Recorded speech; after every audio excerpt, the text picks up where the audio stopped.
3, 2, 1, go. So first of all, we need to change the color of the background. I want a lovely stone. I'm going to fill it. Then we want to make, with this tool, we want to make the lovely walls of the thing. And then load. My internet's letting me down on this.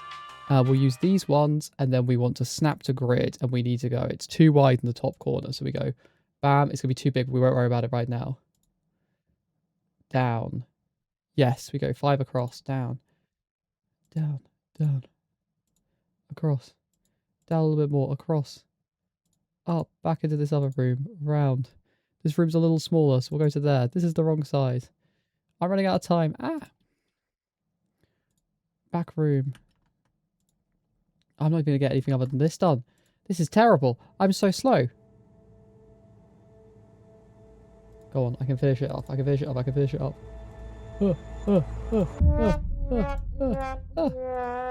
How do I complete it? I'm too slow, and it's terrible. We'll just pretend that I pressed this button successfully. So not the best attempt. I've been running the Delian tomb recently, and I don't love it. So today, we're recreating the Delian tomb in 60 seconds, as you've seen, 10 minutes and 1 hour. My goal of all this is to show my problems with the Delian tomb and hopefully fix them, assuming I have enough time later on. Now I have 10 minutes, which feels a lot more like something I can do. 10 minutes feels like enough time for me to make a semi-decent map. Foreshadowing is a literary and narrative device in which an author drops subtle hints or warnings about events that will occur later in the story. 3, 2, 1, go.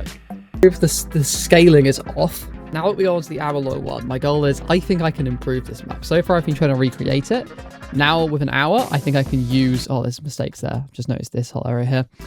Now with an hour, I feel like I can improve the layout a little bit for the... Now that I know more about Draw Steel than when they designed this. But I think I can improve this with what I know. So we'll see if I succeed. Before you see the hour-long version of the Delian Tomb, I first have to thank the sponsor of today's video, the Withering War. Their Kickstarter went live this week for a second echelon campaign. Their adventure is inspired by the 3rd edition D&D adventure, The Red Hand of Doom. In this adventure, it's your job to defeat the evil Troll King. To do it, you're going to need to recruit goblins, elves, necromancers, and a dragon to fight on your side. But be warned, if you take too long, the armies of the Troll King might arrive before you're ready, so move quickly. And for directors, don't fear. They're not going to leave you hanging for how the final battle with the Troll King will play out. They have created multiple different scenarios for how it could play out, so that whatever weird plan your players have come up with, the adventure can account for it. If you want to check this out and some more immaculate art I couldn't fit in this ad, check the link in the description and the pinned comment below. And now on with the video. 1 hour of my life. Hello, and welcome to the final portion of this video, where you're joined by the lesser spotted voiceover Frederica. You will occasionally spot me in the general video doing a little bit of replacement of bad audio, but other than that, I'm hidden in the shadows. I'm the secret second version of editing Frederica, the clearly superior Frederica, much smarter than that filming Frederica who's always doing stupid stuff. That's beside the point. What is the purpose of this part of the video? Well, I have a lot of issues with the Delian Tomb. There's a couple of themes that we'll go over.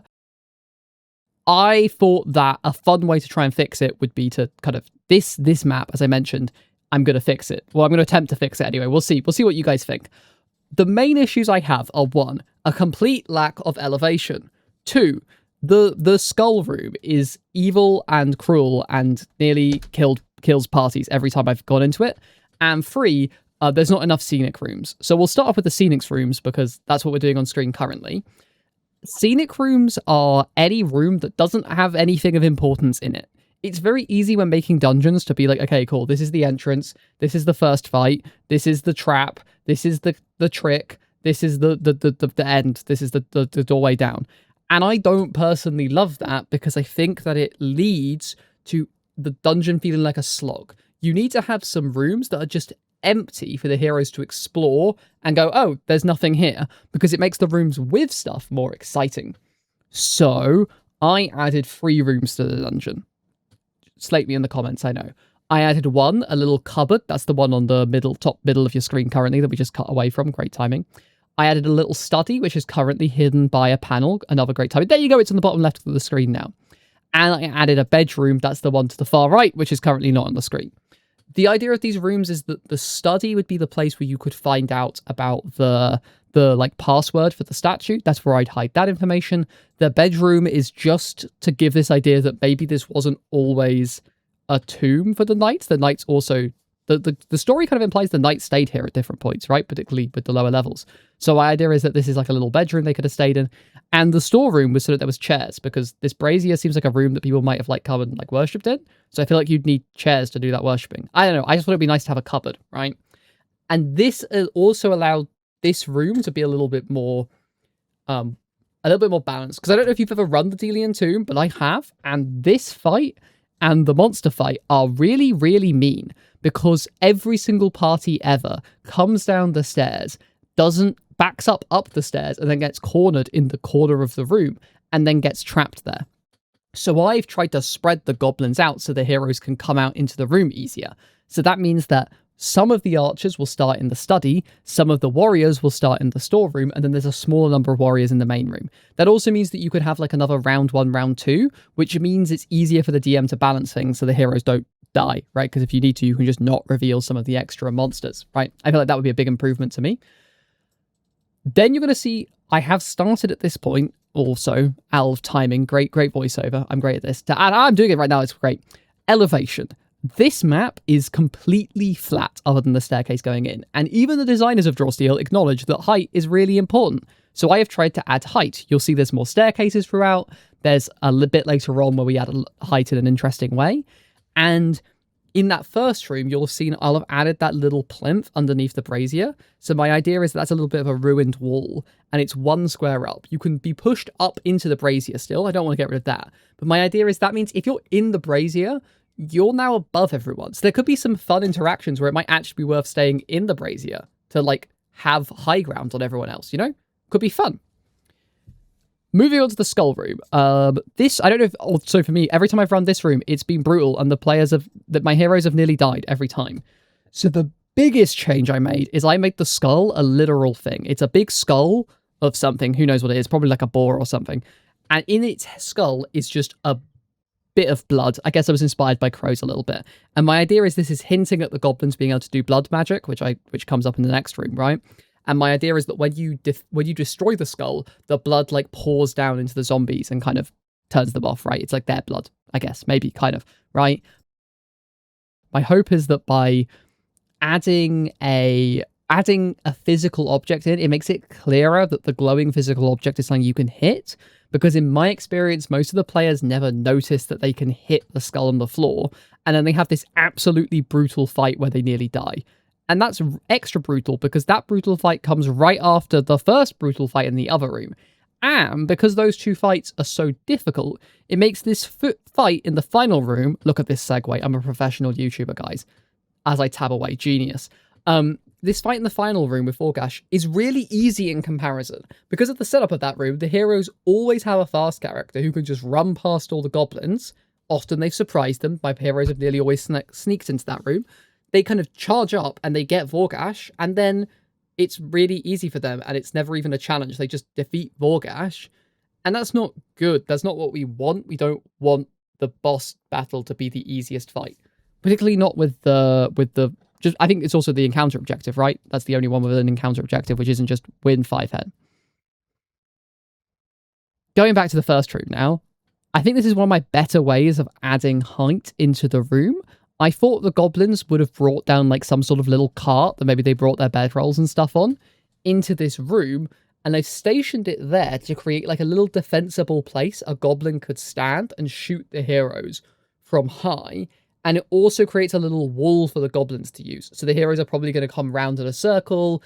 It just makes the room a little bit more broken up, and it gives the archers something to stand behind, some cover. Because I noticed that in all of the fights, the archers just stand at the back of the room and get shot by the heroes' archers. And I don't like that. I think there should be somewhere for them to move to. Even if new players and new directors wouldn't make use of that, it doesn't mean that it shouldn't be there. Height is really important in this game.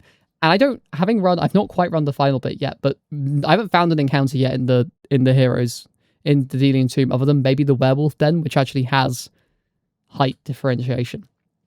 Aha, look, another way I'm adding height is I put the like gravestones like down 1 or probably 2 squares is how I'd rule it. 1 square down either side.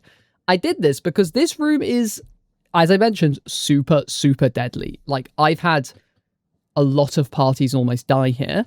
And I thought putting the heroes, one, making it clearer they can hit the skull, but putting the heroes up a level, it means that they're going to have edges on hitting the zombies below, which I think could really, really help them not instantly TPK, which is a big issue I've come up against in that room.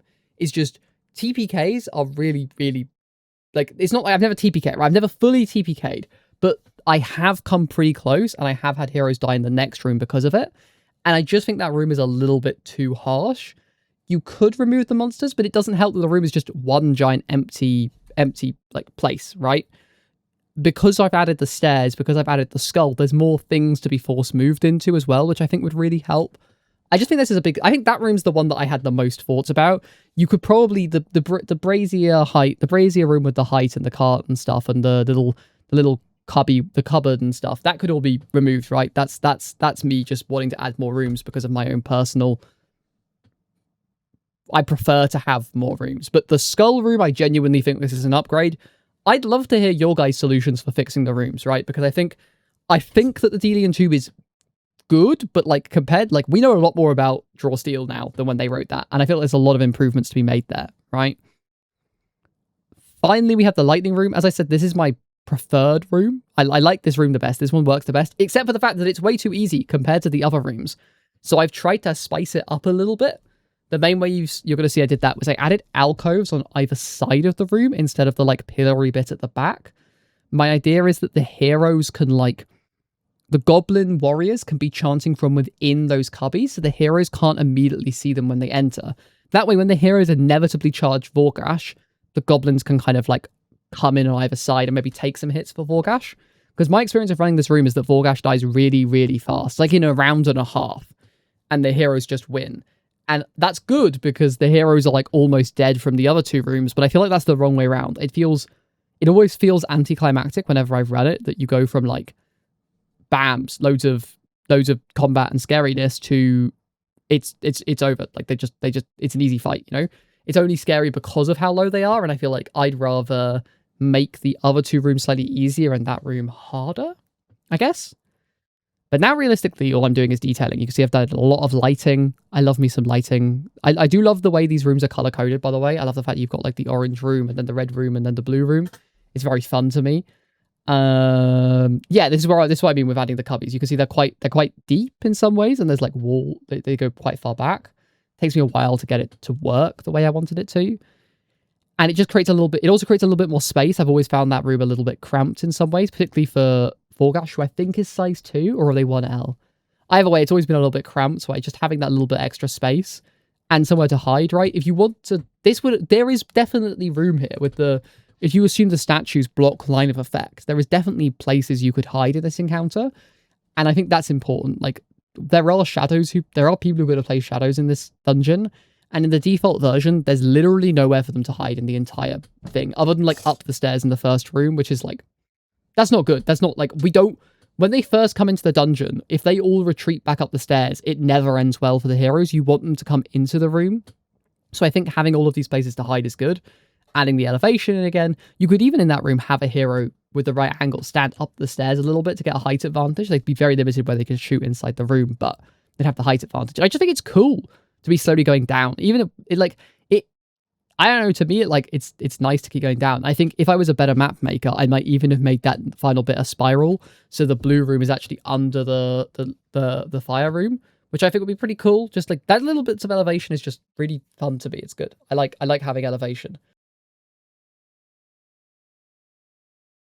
If you enjoyed it, give it a like. I'll be posting all 3 of these maps on the Patreon if you want to download them and use them, I guess. If you're running the delian Tomb and you want these maps, you could use them. I'd love to see your interpretations of the delian Tomb if you want to drop by the Discord. If you enjoyed this one and you want to make your own campaign for Draw Steel instead of just running the MCDM adventures, you would check out the video on the top right-hand side of your screen. If you're brand new to running and you want some advice, there's a playlist to the bottom right. And on the left, YouTube is going to suggest a video because they probably know you better than I do, realistically. YouTube has a lot of your data, probably. If you want more rambles like this, leave a comment below. Subscribe, definitely subscribe, and like. And if you're on mobile, hype the video. Hyping's an important thing. Like, my videos that get hyped do better. It's quite a new feature. Like, I'm not even trolling here. If you're watching in the future and hyping's been around for ages, that's probably really confusing. But people aren't really telling viewers to hype yet. It's a new thing, and it's the 18th of the 6th of June in 2026. Anyway, I should stop rambling. I guess there was like a secret bonus video this time. So all of you who stick around for that, yeah, see you about.